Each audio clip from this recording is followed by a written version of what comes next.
For the first time, dito naman sa Pilipinas magpapakitang gilas ang mga manlalaro ng downhill skateboarding mula sa iba't ibang bansa. Ready na ang ating mga pambato na nagturo pa sa akin ng tips para sa game-changing sport. Skateboarding. But with the need for speed?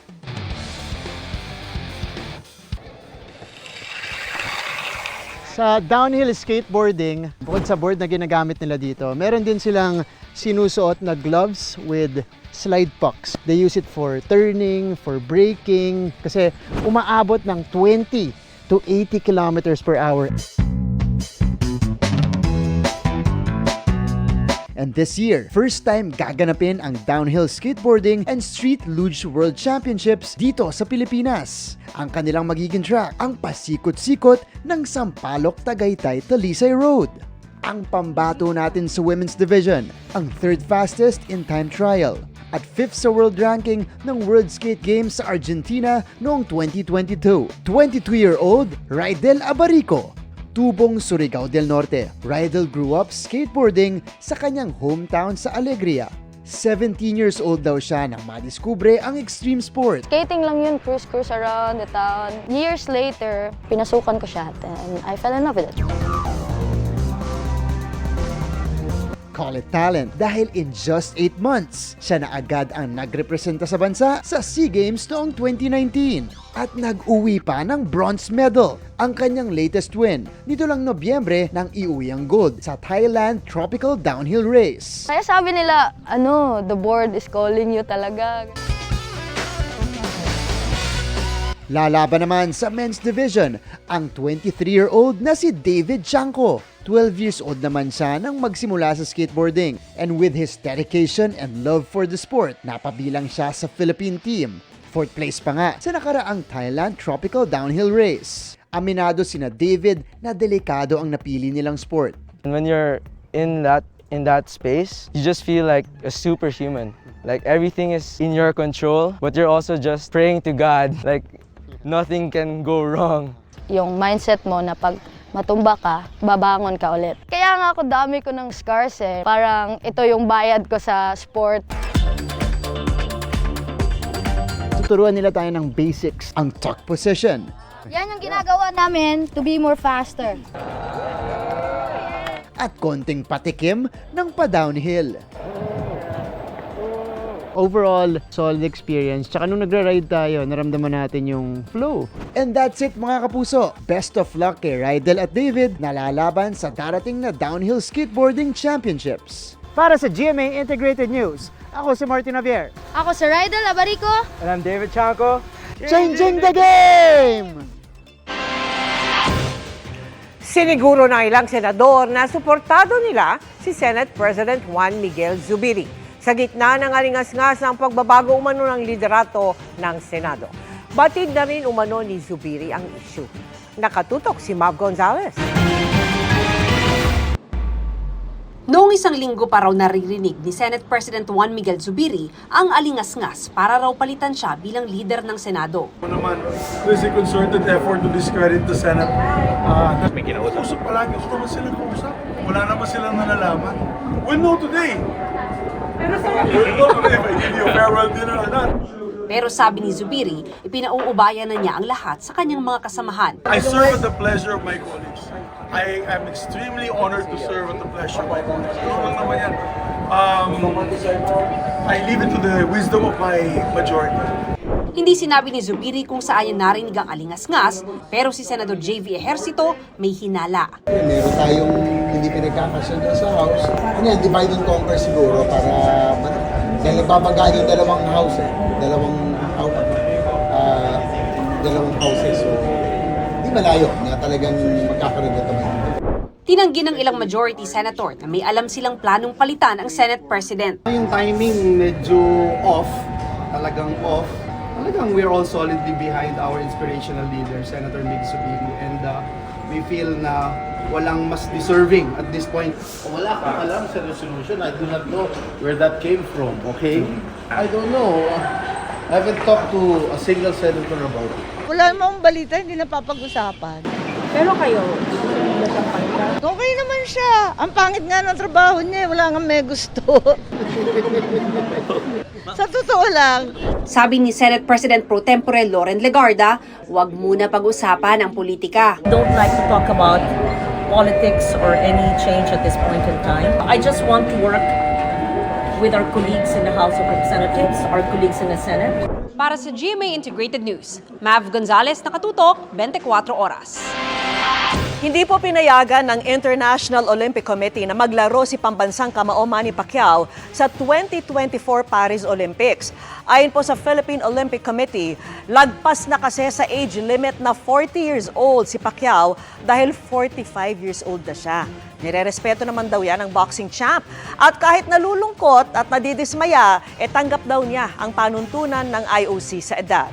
Patuloy pa rin daw siyang susuporta sa mga atletang Pinoy na lalaban sa Olympics, kasabay ang pangakong patuloy siyang magbibigay ng karangalan para sa bansa sa boxing ring. Hustisya ang hiling ng pamilyang nagpasaklolo sa amin para matunton at maaresto ang nanambag daw sa kanilang kaanak Enero noong nakaraang taon. Inaksyonan niyan ng inyong kapuso Action Man. Hustisya ang daing ng pamilya Cruz sa inyong kapuso Action Man. Ang paalam na lakad kasi ng 29 anyos na si Enrico Cruz na uwi sa malagim na kamatayan Enero ng nakaraang taon. Lalabas lang yata may pupuntahang mga kaibigan. Sa una, hindi ko malaman kung anong klaseng pakiramdam, parang namamanhid ka, na para kang nanginginig. Naramdaman ko na kung gaano kasakit sa magulang yung makita mo yung anak mo na gano'n ang kalagayan. Kitang-kita sa kuha ng CCTV ang biyahe ng biktima mula sa bahay sa Antipolo City sa araw na iyon. Nakabuntot ang isang sasakyan na pagmamay-ari ng umunay suspect na itago natin sa pangalang Celso. Hanggang doon patungo sa malapit sa pinangyarihan ng krimen na nakabuntot yung sasakyan ni sa motor ni Enrico. Kaibigan daw siya ni Enrico at contractor ng pinapagawa niyang bahay na kinala ng pamilya ay posibleng mitya sa pagpatay. Halos fully paid na talaga sila pero yung bahay hindi pa tapos. Nagsampa na ng kaso laban sa suspect ang pamilya at nagbunga ito ng warrant of arrest makalipas ang 1 taon. Sumangguni ang inyong kapuso Action Man sa Rizal Police Provincial Office. At sa pagpasok ng Pebrero, Inaaresto ka namin sa bisa ng warrant of arrest na issue ng Branch 71 sa kasong murder. Nakandak ng initially surveillance yung ating mga otoridad, no? At na-identify nga nila na nandun yung suspect at yun, wala namang resistance during the conduct of arrest. Sinubukan namin kunin ang panig ng suspect pero tumanggi siyang magpaunlak ng panayam. Sa bandang huli, naniniwala pa rin tayo sa batas eh. Nagpapasalamat ako ng lubos, lalong-lalo kay Sir Emil at sa kanyang mga kasamahan na talagang nakasuporta naman at ramdam namin ang pagtulong sa amin sa pagkaka-aresto nga nitong suspect. Mission accomplished tayo, mga kapuso. Para sa inyong mga sumbong, ipadala nyo lamang sa Kapuso Action Man Facebook page. Dahil sa anumang reklamo pang-abuso o katiwalian, tiyak, may katapat na aksyon sa inyong Kapuso Action Man. Nagbabala ang Bureau of Immigration laban sa isang uri ng kasal modus na tumatarget sa mga Pinay na gustong mag-abroad. Pwede raw yang mauwi sa human trafficking. Nakatutok si Mari Zumali. Nito lang bisperas ng Valentine's Day nang harangin sa NAIA ang isang Pilipinang papuntang China kasama ang Chinong nagpanggap na asawa niya. Lumabas mang authentic ang ipinakita nilang marriage certificate na biso naman sa travel records ng lalaki na wala siya sa Pilipinas noong umano'y araw ng kanilang kasal. Kaya umamin ang Chino na pinroseso lang ang marriage certificate ng isang ahensya sa China kapalit ng 40,000 pesos. Sabi ng Immigration Mail Order Bride ang Pinay na biktima umano ng modus ng pinaniniwala ang malaking sindikato. Pebrero pa lang pero 3 trafficking in person na ang naitala nila ngayong taon. May iba pa raw parehong kaso sa ibang paliparan. Nakikita natin mayroong mga pangalan, lalo na sa Cebu, at yung kanyang similar po yung ginawa niya, may previous record din po siya na nagkaroon siya ng pagdala ng isang babaeng Pilipina papunta sa China na para naman po at wala po tayong nakitang record na bumalik. Biktima pa rin ang turing sa mga kababayan nating napipilitan daw kumagat sa modus. They're actually looking for a job. They want to have a way out na kung saan hindi na sila dadaan sa ating Department of Migrant Workers. Karamihan po sa kanila ay nasasadlak na ma-exploit at mabiktima ng labor trafficking, human trafficking. Ang mga biktimang mahaharang ay to turn over sa isang task force na binubuo ng PNP, NBI, DSWD at Piskal ng Justice Department. Paalala ng Bureau of Immigration, huwag pasisilaw sa pangakong hatid ng mga fixed marriage proposal o mail order bride modus. Kung mag-aasawa, mayroon naman daw spouse o fiancé visa. At kung mangingibang bansa para magtrabaho, siguraduhin dumaan sa proseso ng Department of Migrant Workers o POEA para di mabiktima ng human trafficking. Para sa GMA Integrated News, Mariz Umali nakatutok, 24 oras. Inilunsad ngayong araw ang isang telemedicine app para sa mga nakapiit sa Correctional Institution for Women. Pero bukod sa kalusugan, may iba pang benepisyo ang programang ito. At nakatutok si Rafi Pima. Matagal ng problema sa mga kulungan sa bansa ang kakulangan sa medical facilities, pati ng mga doktor at nurse. Kaya naman to the rescue ang teknolohiyang nauso noong panahon ng pandemya, ang telemedicine. Gamit ang isang tablet, pwede nang magpakonsulta ang isang person deprived of liberty o PDL kapag may iniinda siyang sakit. Inilunsad ito ng DOJ sa Correctional Institution for Women, katuwang ang ilang tech companies. Hindi nila kinakailangan ng additional facility. Andito po sila sa loob. Imamonitor po sila ng nurse habang sila yung nagte-telemedicine. Libre nang ibinigay sa correctional ang mga gagamiting tablet, maging ang konsultasyon sa mga doktor. Libre para sa limitadong bilang ng PDL gamit ang idinonate na voucher. Simple lang din daw ang paggamit ng telemedicine app.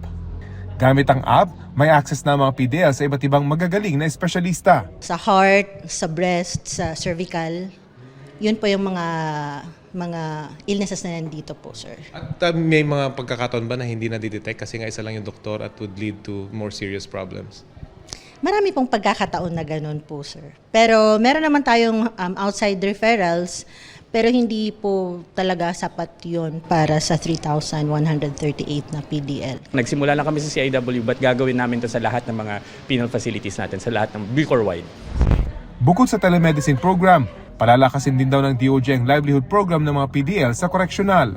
Ang telemedicine program na sinimulan dito sa Correctional Institution for Women, hindi lang daw para sa benepisyong pangkalusugan ng mga PDL.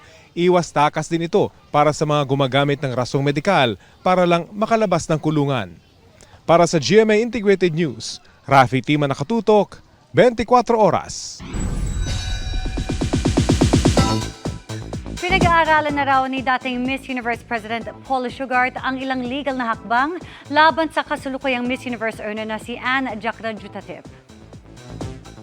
Ayon sa post ni Paula, ang hakbang ay bunsod ng anyay fake at outrageous na komentong binitawan ni Anne laban sa kanya. Kabilang dyan ang pagtanggap umano niya ng under-the-table money para magkaroon ng placement ang isang candidate sa Miss Universe pageant. Hindi lang daw ito paninirang puri sa kanya, kundi pag-discredit din sa mga nakoronahan ng Miss U Crown. Dahil dito, kinokonsider raw ni Paula ang ilang legal options sa Thailand at kung anong hakbang ang pwede niyang gawin. November last year nang mag-resign si Paula sa kanyang position na hinawakan niya for more than 2 decades. Wala pang pahayag si Anne kaugnay dito. Sisimplihan na ang proseso sa pagkuha ng delayed na pasahod ng mga kumpanya sa Saudi Arabia na nagsara noong 2016 ayon sa Migrant Workers Department. Kabilang yan sa hiling ng mga OFW o ng kanilang mga pamilya. Nakatutok si Mark Salazar. Sa mahigit 10,000 naghahabol ng back pay sa mga nagsarang Saudi company noong 2016, mahigit 1,000 pa lang ang nabibigyan. As of today, 1,204 checks had been processed and 1,100 had been credited. That covers around 57,760,992. Saudi riyals. Isa si Rodolfo Bigayan sa mga naghahabol. Assistant engineer siya na di na pinasweldo at walang back pay nung nagsara ang kanilang kumpanya noong 2016. Sa Pilipinas niya na ipinagpatuloy ang labang makasingil sa Saudi. Ang kanyang asawang si Cherry ang nagpatuloy ng claim ni Rodolfo. 2020, namatay siya, heart failure po ang kinamatay niya. Iilan pa lang sa mga byuda ang nakakuha ng kanilang cheque. Nahihirapan din sila dahil ang problema nila, ang cheque hindi po sa kanila nakapangalan. Hinihingi sa aming mga byuda is yung extrajudicial, SPA, affidavit. Pinaplansya na raw ng DMW sa Land Bank na payagan ng mga byudang ma-encash ang cheque sa mas madaling paraan. We were able to forge a memorandum of understanding or agreement to fast track and streamline the usual judicial process of depositing and encashing a check when the payee has already died.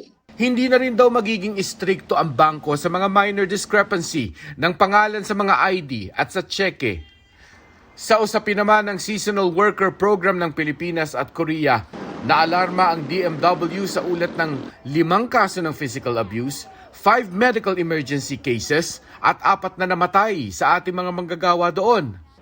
Mahirap i-monitor ang kalagayan ng mga OFW sa programang ito dahil direktang kumukuha ang Korea sa mga LGU dito ng mga agricultural workers. We issued last January 11th a moratorium to halt for a temporary period of time the deployment of workers, seasonal workers to Korea, at least until such period of time that the proper guidelines or issuances shall have been issued. 3,353 ang pumunta sa Korea mula sa iba't ibang probinsya ng Pilipinas para maging farm assistant doon. Marami na raw napabalik pero ang mga nandoon pa ay tinutunto na raw ng ating mga konsulado para kamustahin. Para sa GMA Integrated News, Mark Salazar, nakatutok 24 oras. Olivia Rodrigo didn't make some real big mistakes dahil ang film singer nakakuha ng 2 major awards sa 49th People's Choice Awards. Ang iba pang big winner gaya ni Taylor Swift at mga pinarangalan sa BAFTA Awards kilalanin sa chika ni Aubrey Carampel. Sa 49th People's Choice Awards naman, humakot ang pelikulang Barbie. Nanalo itong Movie of the Year at Comedy Movie of the Year. Female at male movie stars of the year naman ang mga bida nitong sina Margot Robbie at Ryan Gosling. Show of the Year ang Grey's Anatomy. Male TV star of the year si Pedro Pascal para sa Last of Us. Si Selena Gomez ang Female TV Star of the Year para sa Only Murders in the Building. At TV Performance of the Year si Billie Eilish for Swarm. K-pop represent naman sa music categories. Male Artist of the Year si Jungkook, habang the group Duo of the Year ang Stray Kids. Nakuha ng Filipino-American na si Olivia Rodrigo ang Song of the Year para sa single niyang Vampire at Album of the Year para sa Guts. Wagi naman si Taylor Swift sa 4 na categories kabilang ang Female Artist of the Year. Athlete of the Year naman ang kanyang boyfriend na si Travis Kelce. Aubrey Carampel, updated showbiz happenings. At yan ang mga buwan naman akong chika this Monday night. Ako po si Iya Arellano. Miss Mel, Miss Vicky, Emil. Salamat sa iyo, Iya. At yan ang mga balita ngayong Lunes. Ako po si Mel Tiangco. Ako naman po si Vicky Morales para sa mas malaking misyon. Para sa mas malawak na paglilingkod sa bayan, ako po si Emil Sumangil. Mula sa GMA Integrated News, ang News Authority ng Pilipino. Nakatuto kami 24 oras.